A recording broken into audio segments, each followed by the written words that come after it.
Hi guys, I hope you're doing fine. So today we will be learning about the theory of production and cost, but in this video I'll be discussing about the production.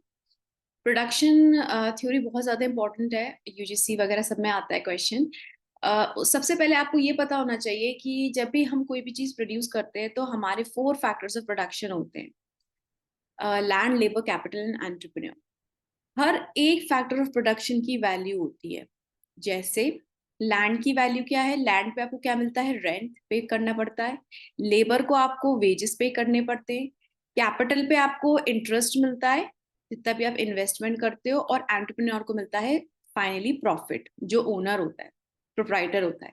तो कभी भी आप कोई भी चीज produce करते हो तो वो फ्री ऑफ कॉस्ट नहीं होती है, उसमें ये सब आपको फैक्टर्स ऑफ प्रोडक्शन को इंक्लूड करना पड़ता है, डिप्लॉय करना पड़ता है, और फिर ये वाले जो आपके फैक्टर्स ऑफ प्रोडक्शन है इनको आपको पेमेंट भी करना पड़ता है, और उसका फाइनल रिजल्ट क्या होता है, प्रॉफिट्स। ठीक है। अब जो प्रोडक्शन फंक्शन है वो दो तरीके का होता है, एक तो होता है शॉर्ट रन, एक होता है long run. Very important UGC net के लिए, और मैं बहुत कॉम्प्रिहेंसिवली बहुत अच्छे से एक्सप्लेन करूंगी आपको। देखिए क्या होता है कि जब भी हम कोई भी चीज प्रोड्यूस करते हैं तो हम या तो उसको कम टाइम में प्रोड्यूस कर सकते हैं, या उसमें कभी कभी बहुत ज्यादा वक्त लग जाता है। तो शॉर्ट रन में क्या होता है, शॉर्ट रन में आप कुछ फैक्टर्स ऑफ प्रोडक्शन चेंज नहीं कर सकते हो। बहरहाल जो प्रोडक्शन होता है वो फंक्शन होता है अकॉर्डिंग टू जो हम पढ़ेंगे चैप्टर लैंड एंड, आप लोगे कैपिटल। वैसे तो बहुत सारे फैक्टर्स ऑफ प्रोडक्शन होते हैं, बट समझने के लिए we will be using land and capital, sorry labour and capital, so it is not land, it is labour and capital. ठीक है। अब आप एक चीज नोटिस करें कि जो लेबर है, लेबर आप शॉर्ट रन में चेंज कर सकते हो। जैसे कि अगर मेरे को ज्यादा कुछ प्रोड्यूस करना है तो मैं 2 की जगह 4 लेबर को एम्प्लॉय कर सकती हूँ, उनको बुला सकती हूँ, वेजेस दे सकती हूँ। बट कैपिटल एक ऐसी चीज है जो कि आप बहुत आराम से नहीं इन्वेस्ट कर सकते, बहुत जल्दी आप फाइनेंस किसी भी चीज को नहीं कर सकते हो। ठीक है, उसमें टाइम लगता है। तो जब हम शॉर्ट रन की बात करते हैं तो लेबर को तो आप वेरिएबल आप कर सकते हो, क्योंकि ये फ्लेक्सिबल है, आप बढ़ा सकते हो, कम कर सकते हो। बट कैपिटल फिक्स्ड होता है। तो शॉर्ट रन जो आपका होता है प्रोडक्शन फंक्शन, उसमें law of variable proportions use होता है। यहाँ पे जो आपके कुछ फैक्टर्स होते हैं फिक्स्ड होते हैं, जो कि आपका कैपिटल हो गया, और जो लेबर हो गया वो आपका हो गया variable. This is your capital and this is your labour. लेकिन जब आपके पास बहुत ज्यादा वक्त होता है और आप अपने फैक्टर्स ऑफ प्रोडक्शन को आराम से इंक्रीज और डिक्रीज कर सकते हैं, चाहे वो फिक्स्ड ही क्यों ना हो। लेबर को तो आप कर ही सकते हो, ठीक है, लेबर तो आपका वेरिएबल होता ही है दोनों केस में। लेकिन लॉन्ग रन में ये खासियत होती है कि कैपिटल भी आप इन्वेस्ट करवा सकते हो। ये तो बहुत इजी एक कॉन्सेप्ट है कि ज्यादा टाइम होगा तो मेरे पास अपना, या तो मैं बैंक से लोन ले सकती हूँ, या लोगों से इन्वेस्टमेंट कर सकती हूँ, बोरोइंग्स कर सकती हूँ। ठीक है, अपने कुछ सेविंग्स लगा सकती हूँ, ठीक है, अपनी कोई प्रॉपर्टी बेच के पैसा लगा सकती हूँ। सो ये लॉन्ग रन में आपके पास दोनों चीजें वेरिएबल हो जाती हैं। तो एक आपका बहुत इंपॉर्टेंट ये क्वेश्चन आ जाता है नेट का कि शॉर्ट रन में कौन किस टाइप के फैक्टर्स होते हैं। तो आप लिख सकते हो कि फिक्स्ड भी होते हैं और वेरिएबल भी होते हैं। अब फिक्स्ड कौन सा हो गया, कैपिटल, और वेरिएबल हो गया लेबर। मैं बार बार इसलिए बोल रही हूँ ताकि आपके दिमाग में रहे। लॉन्ग रन में फिक्स्ड जैसी कोई चीज नहीं होती, सिर्फ वेरिएबल होता है, चाहे वो कैपिटल हो या चाहे वो लेबर हो। ठीक है। अब कैपिटल को इकोनॉमिक्स में के से डिनोट करते हैं, अगर आप लोगों को नहीं पता। और इसमें इसमें तो हमने लॉ ऑफ वेरिएबल प्रोपोर्शंस पढ़ा था, इसमें हम law of returns to scale पढ़ते हैं। इकोनॉमीज एंड डिसइकोनॉमीज के बारे में मैं आपको पुरानी वीडियो में पहले ही बता चुकी हूँ, तो आप मेरी पुरानी वीडियोस देख सकते हैं। बहरहाल मैं आपको बता देती हूँ कि इकोनॉमीज वो होती हैं जब भी आप कभी भी कोई भी सामान शॉप पे खरीदने जाते हो, तो आप शॉपकीपर से अगर एक क्वांटिटी लेते हो, एक कोई भी चीज लेते हो, तो आप कहते हो कि इसका रेट, वो ये आपको रेट बता देते हैं, फॉर एग्जाम्पल 500। आप कहते हो भाई मैं 4 लूंगी, आप मुझे 1000 रुपये या 1200 रुपये में दे दो। तो ये क्या है, इकोनॉमीज। अगर आप ज्यादा प्रोड्यूस करोगे तो आप उसको कम कॉस्ट पे प्रोड्यूस कर सकते हो। फॉर एग्जाम्पल अगर मेरे पास, मुझे हर दिन 10 बाइसिकल्स मैन्युफैक्चर करनी है, ठीक है, वहीं मैं 20 कर रही हूँ, तो मैंने अपने उसी लेबर से उसी दिन, एक ही दिन में टाइम बचाकर, ठीक है, मैंने ज्यादा क्वांटिटी प्रोड्यूस करी, ठीक है। तो उससे क्या हुआ, मुझे इकोनॉमीज ऑफ स्केल मिली। इस इकोनॉमीज ऑफ स्केल आपको तब मिलता है जब आपका प्रोडक्शन बढ़ता है। जब आपको किसी भी चीज का प्रोडक्शन बढ़ाओगे तो आपकी कॉस्ट कम हो जाएगी, यूनिट्स बढ़ेंगी लेकिन आपका कॉस्ट कम हो जाएगा, ठीक है। तो ये तो आगे के एक बड़ा कॉन्सेप्ट है, इसको आप देख लीजिएगा, और या तो मैं एक और अलग से इसकी वीडियो बना दूंगी, ठीक है। So this was about the long run and the short run.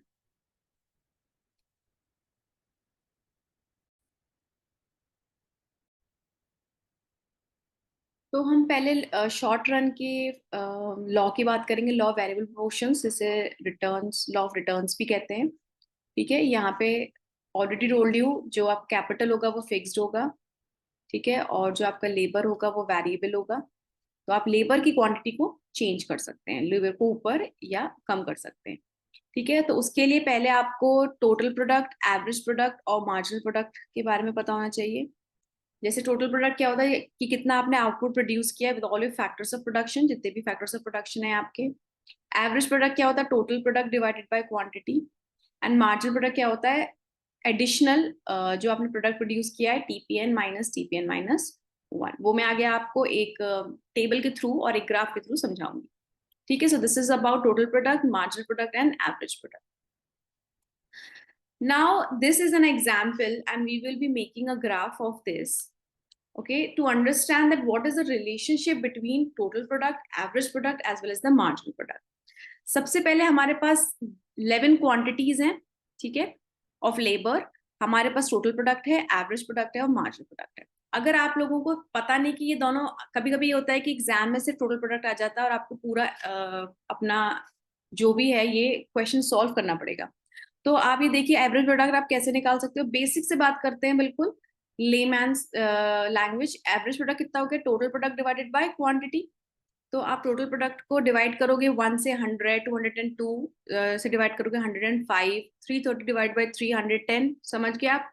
तो ऐसे आप सारे एवरेज प्रोडक्ट निकाल सकते हो। मार्जिनल प्रोडक्ट कैसे निकलता है, पहला वाला तो सेम रहता है, दूसरा वाला क्या होता है, आपको total product of second to 1 से माइनस करना होता है। इसलिए हम बोलते हैं TPN minus 1, which means total product जो सेकेंड यूनिट पे है माइनस टोटल प्रोडक्ट जो सेकेंड यूनिट -1 है, ठीक है। तो ये हो गया टीपी 2 माइनस टीपी 1, ऐसे हो जाएगा टीपी 3 माइनस टीपी 2। तो आपको दूसरी वाली जो वैल्यू है उससे पहले वाली वैल्यू को माइनस करना होता है। तो 210 में से आपने 100 को डिडक्ट किया, तो ये आ गया आपको 210 में से आपने 100 को डिडक्ट किया, ठीक है। इसी तरीके से 330 से, ये बहुत बेसिक है, मैं आप लोगों को इसलिए बता रही हूँ ताकि आप डायरेक्ट निकाल सके। 210 से माइनस किया तो कितना हो गया, 120।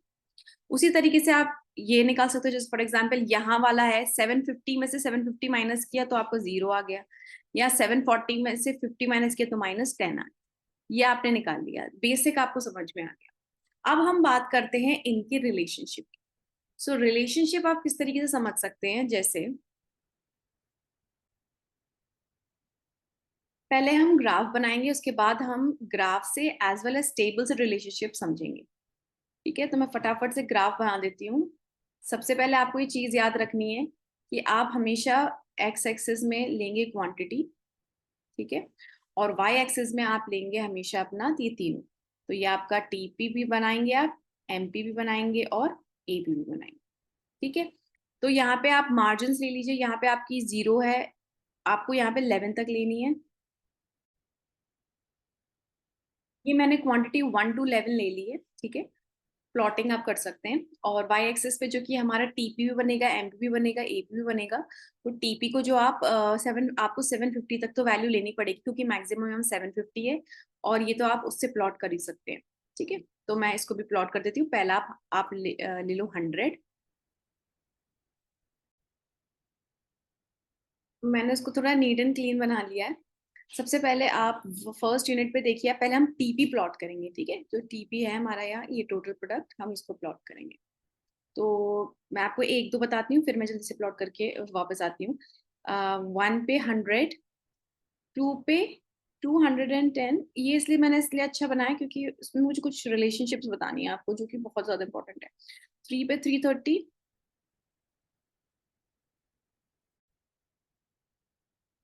ये मैंने बना लिया है टीपी, ठीक है। तो टीपी का कुछ कर्व इस तरीके से आएगा। अब हम आते हैं अपने नेक्स्ट कर्व पे, मतलब नेक्स्ट पार्ट पे, वो है एपी। अब हमें एपी को बनाना है।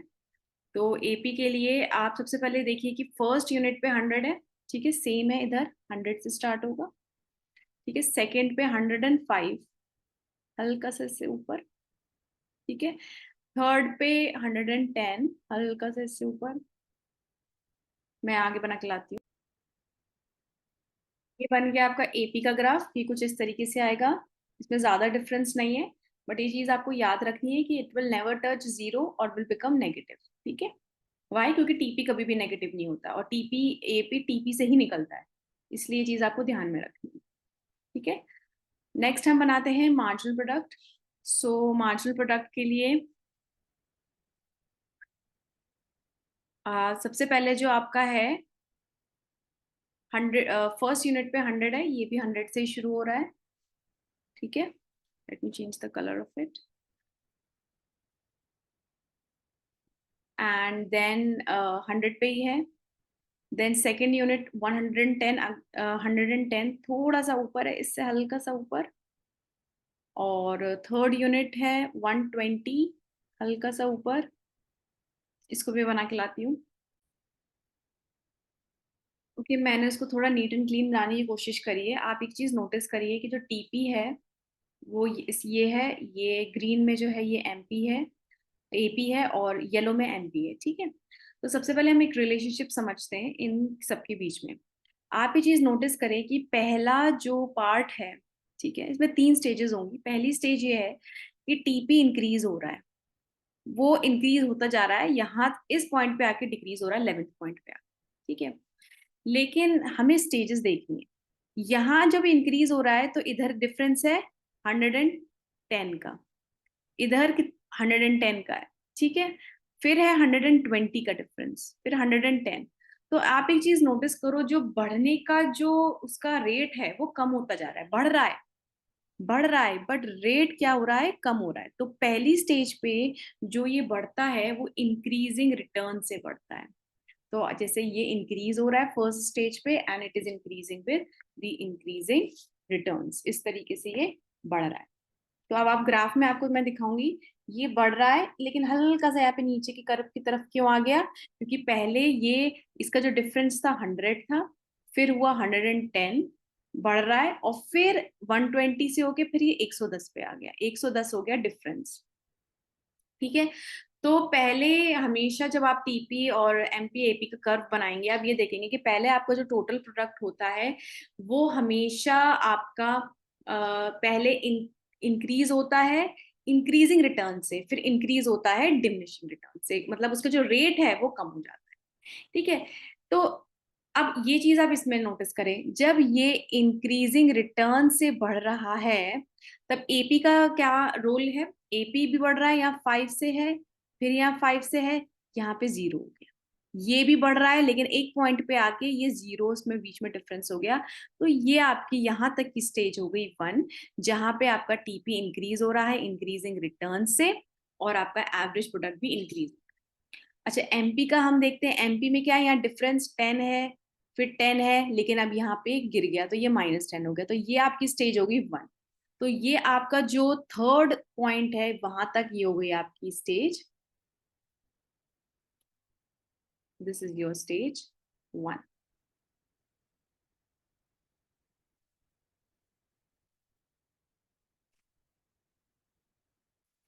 अब सेकेंड पार्ट पे आते हैं। सेकेंड पार्ट में आप ये देखिए कि ये अब इसका बीच का डिफरेंस कितना हो गया, 80, ठीक है। इसमें डिफरेंस कितना हो गया, 80, सेम है।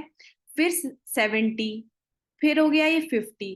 तो ये इंक्रीज कर रहा है, आप देखो 440 से 550, 520 हो गया, बट ये इंक्रीज कर रहा है डिमिनिशिंग रिटर्न से। तो ये इंक्रीज कर रहा है, बट इसका रेट क्या है, कम। अब हम प्ले देखते हैं, एवरेज प्रोडक्ट क्या प्ले कर रहा है। यहाँ पे आप आए, यहाँ पे 0 हो गया, फिर ये -6 हो गया, फिर ये हो गया -4, इस तरीके से नेगेटिव हो गया, ठीक है। नेगेटिव हुआ नहीं है, बट इन दोनों का डिफरेंस नेगेटिव है। तो और एमपी क्या हो रहा है, एमपी यहाँ पे क्या है, -30 हो गया, ठीक है, फिर 0 हो गया। तो अब आप एक चीज नोटिस करें कि जब टीपी इंक्रीजिंग रिटर्न से बढ़ रहा है तो एपी भी बढ़ रहा था और एमपी भी बढ़ रहा था। लेकिन जैसे ही सेकंड स्टेज आई, टीपी जो है आपका डिमिनिशिंग रिटर्न से बढ़ने लगा, उसी जगह आपका जो एवरेज प्रोडक्ट है वो फॉल हुआ और मार्जिनल प्रोडक्ट भी आपका फॉल हुआ, दोनों फॉल हुए। ठीक है, जब ये फॉल होते हैं और जहां पे ये जीरो तक नहीं आते, जहां पे दोनों टीपी इक्वल नहीं हो जाते, कांस्टेंट नहीं हो जाता, वो हमारी स्टेज चलती है सेकेंड स्टेज। ठीक है, ये हो गई आपकी सेकेंड स्टेज। तीनों आपको चीजें समझनी है साथ साथ में। अब एक पॉइंट आता है जहां पे, और ये नेट पे भी क्वेश्चन आता है कि कौन सा ऐसा पॉइंट है जिसमें एमपी जीरो हो जाता है उसके बाद नेगेटिव हो जाता है। वो पॉइंट होता है जब टोटल प्रोडक्ट इक्वल होता है, टोटल प्रोडक्ट कांस्टेंट है आपका। इस पॉइंट पे भी 750 है, नाइन्थ पॉइंट पे और 10th पॉइंट पे भी 750 है। तो ये पॉइंट इसका क्या होता है, जब ये मैक्सिमम होता है, और मैक्सिमम भी है और कांस्टेंट भी है, तो इस पॉइंट पे ये हमेशा क्वेश्चन आता है एमपी जीरो हो जाता है when TP is at its maximum, या टीपी कांस्टेंट हो जाता है एक पॉइंट पे आके। और जैसे ही टीपी मैक्सिमम आएगा उसके बाद ये गिरने लगेगा। आप देखो यहाँ पे ये गिर रहा है, यहाँ पे इन दोनों का डिफरेंस कितना है, -10।